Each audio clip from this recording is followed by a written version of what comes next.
Thank you, Lou, and good evening, everybody, and welcome to hopefully my talk on soundscaping. Now, soundscaping is a fascinating business because sound is so much part of our environment. It's interesting that we so often judge the environments on the basis of what they look like. It seems that very few people try to work out what places are going to sound like, despite the fact that the sound and the acoustic properties of a space are so much part of what we all experience. I'm pleased to say that soundscaping has become a mainstream activity in recent years, something that we work with quite regularly. This is partly because we are so much better at predicting and modeling and assessing and predicting sound and being able to manage noise. You can think of soundscaping as like landscaping, except it's something to please the ear rather than the eye. It's well worth remembering that nature isn't silent. We talk about going out to somewhere nice and calm and quiet, but of course it's not silent. It's not total silence. And as a species, we've been surrounded by sound of one sort or another ever since we appeared on the planet. In the acoustics profession, we try to differentiate very carefully between sound and noise. And of course, noise is too much sound, it's unwanted sound. Something that I had experience of on New Year's Eve at 4 o'clock in the morning when my neighbour's sound was rather much my noise. And of course, that you'll appreciate that noise and sound are partly subjective. One man's noise is another person's sound. The general approach to acoustic design over the years has been to try and understand what people will accept. There are numerous studies done by academics looking into people's level of complaints and what level of noise will give a manageable level of complaints.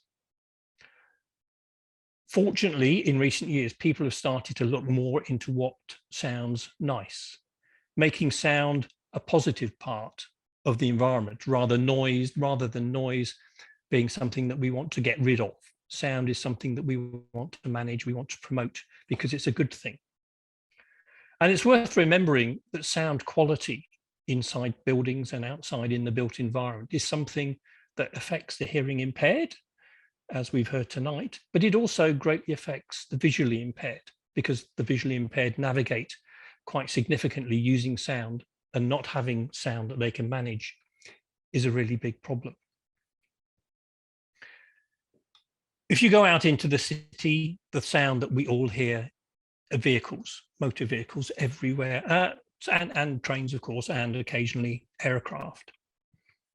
And we're really going to struggle to make the city very much quieter. The one glimmer on the horizon is the advent of electric cars.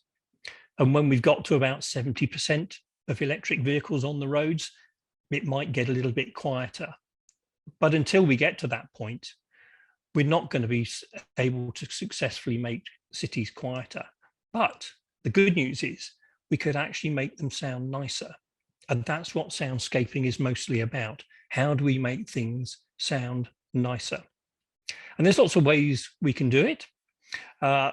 There's been many collaborations between people like myself, acousticians, with artists. And there's a whole branch of art called sound art, where artists develop, they call it a composition, looking at sound and noise in an environment, trying to create something that complements what you might call as noise, adding some sound to that to make something that the sum total is better than what was there before, is more pleasant, it's more interesting, it's more engaging. And there's many natural ways of doing this, of course. One of the ones that we try to make most use of are water features. They produce a sound that almost universally is liked, might make you want to rush off to the toilet perhaps, but the sound from fountains and rivers and carefully managed, can be a very positive part of the environment. Similarly with rain, I used to have a small little lean-to conservatory on my house back in the UK, and every time it rained, I'd rush out and sit inside the conservatory and listen to the rain on the roof, because I found that a very pleasant sound. It wasn't a noise as far as I was concerned. It was sound. It was comforting. I think it probably goes back to my younger days when we used to go camping as a family, and it always rained, as it does in the UK. And being, in this case, warm and dry in my conservatory instead of wet and muddy in my tent adds to the pleasure, I'm sure. And we've also got techniques now where we have loudspeakers that you can put outside that will stay working over many, many years. And we have tools that we can predict and manage what goes to those loudspeakers and what we hear outside. By way of an example, a project I've been involved with over in Leeds in the UK, there is the main central railway line that runs through Leeds effectively divides the city in two. And that division, you can think of it as being sort of the wrong side of the tracks, divides the city, and it's quite difficult to get over that railway line or under that railway line.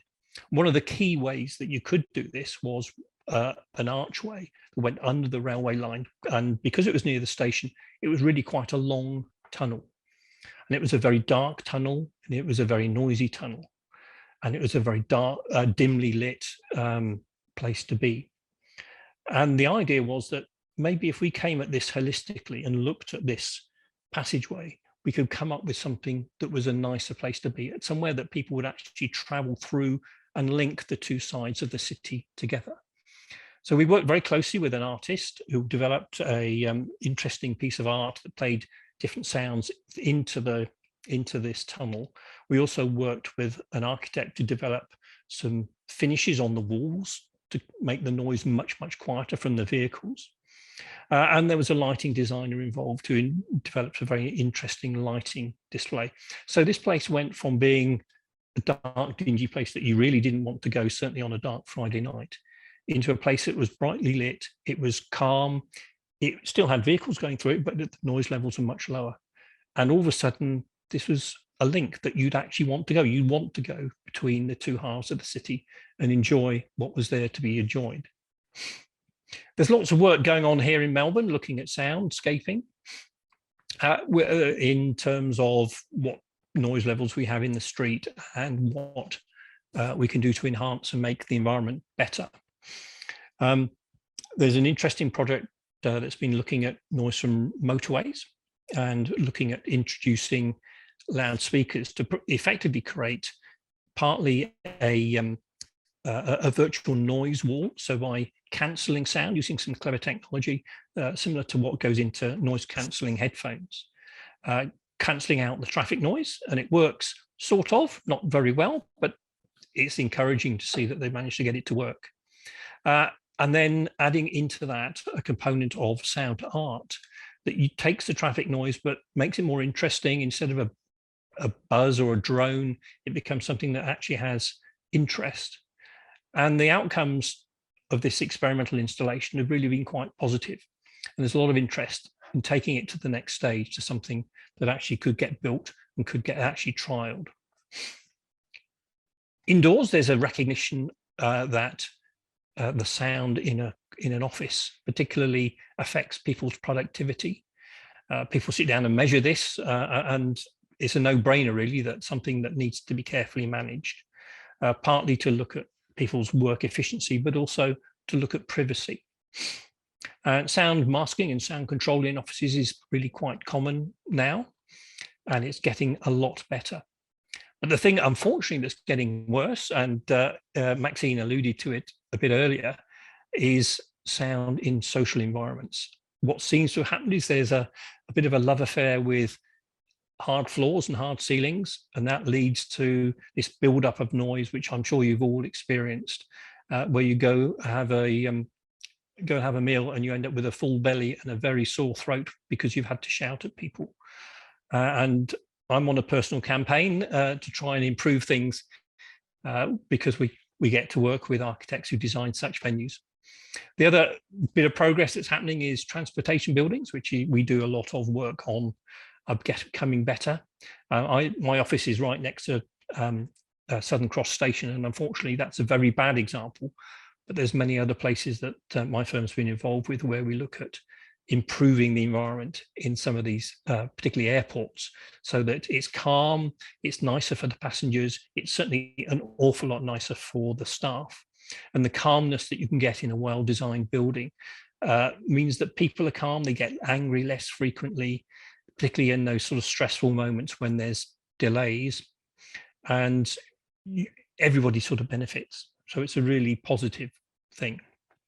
So looking forward to the future, what can we expect? Well, I mentioned electric vehicles. They will get quieter when they get lots of them. In fact, they might actually get too quiet, and thereby hangs an interesting problem where car manufacturers are actually looking at adding electronic sounds to their cars so that when they're moving slowly, you actually hear them. The downside, or the potential downside, and we're not there yet, is that manufacturers start to see this as a branding opportunity. And instead of creating a sound that's quite gentle, it warns you that they're coming, but doesn't annoy you, they might actually want to try and get noticed. And we'll see what happens over the coming years as this becomes more and more done by suppliers. So I think that's probably enough from me. So I'll stop now and hand back to Lou. Thank you.